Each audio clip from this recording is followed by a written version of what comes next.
jaaliyada Soomaaliyeed ee ku nool dalka Holland gaar ahaan kuwa ku dhaqan magaalada Nijmegen ee wadankaasi Holland ayaa waxa ay si qurux badan caruurtooda uga ciideen qaybaha kala gedisan ee magaaladaas ay ka kooban tahay.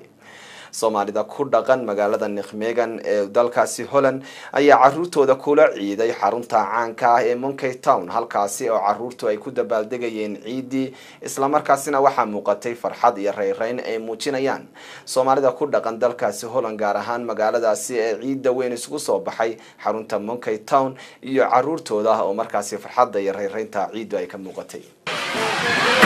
arrintan waxa weeye waa gelin tahay Soomaalida kala luntay oo caalamka gelin tahay waxa ma joogaan dadka wadankoodii maanta waxaan aad u faraxsanahay inuu shaqo ciidayo laakiin ma noqon ka waran maanta ciida ma sha Allah maalinta waa maalin ay badan oo maalin islaam waa maalin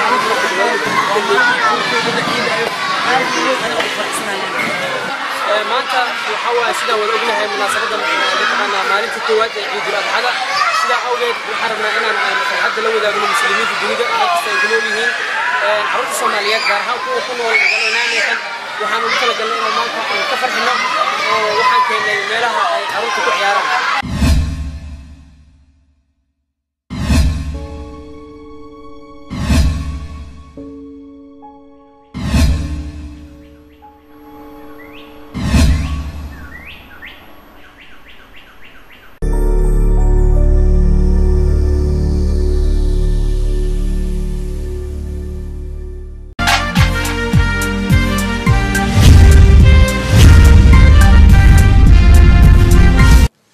jaaliyada Soomaaliyeed ee ku nool dalka Holland gaar ahaan kuwa ku dhaqan magaalada Nijmegen ee wadankaasi Holland ayaa waxa ay si qurux badan caruurtooda uga ciideen qaybaha kala gedisan ee magaaladaas ay ka kooban tahay. Soomaalida ku dhaqan magaalada Nijmegen ee dalkaasi Holland ayaa caruurtooda kula ciiday xarunta caanka ah ee Monkey Town halkaasi oo caruurtu ay ku dabaaldegayeen ciidi isla markaasina waxa muuqatay farxad iyo reereyn ay muujinayaan. Soomaalida ku dhaqan dalkaasi Holland gaar ahaan magaaladaasi ee ciida weyn isugu soo baxay xarunta Monkey Town iyo caruurtooda oo markaasi farxadda iyo reereynta ciidu ay ka muuqatay. arrintan waxa weeye waa gelin tahay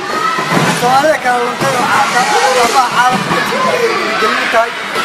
waxa ma joogaan dadka wadankoodii maanta waxaan aad u faraxsanahay inuu shaqo ciidayo laakiin ma noqon ka waran maanta ciida ma sha Allah